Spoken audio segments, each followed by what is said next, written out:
তো আজকে আমরা খাবো আম মাখা। তো আম মাখা খাওয়ার জন্য আমি সব কিছু রেডি করে নিয়েছি, নুন লঙ্কা ছুরি। তো নিয়ে যাওয়া যাক। তো এখন আম খাওয়ার পোলাপানগুলোর কাছে চলে এলাম, ওদেরকে এই নুন লঙ্কাটা দিয়ে দিলাম, দিয়ে আমটা কাটা করাবো। তো এখান থেকে আমি দুটো আম নিয়ে নেবো।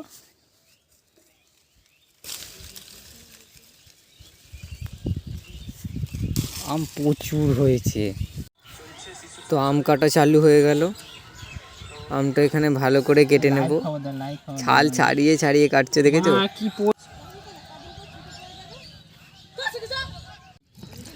তো আমটাকে এবার ভালো করে ধুয়ে নিলাম।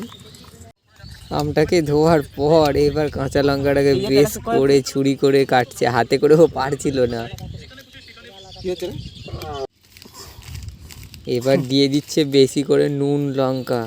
নুন লঙ্কাটা দিয়ে মাখাচ্ছে, জিভে জল চলে আসছে ভাই।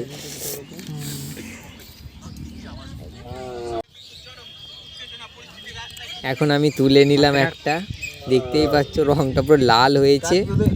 মুখে দিতেই ভাই দাদু খাবে নাকি? খাবে না?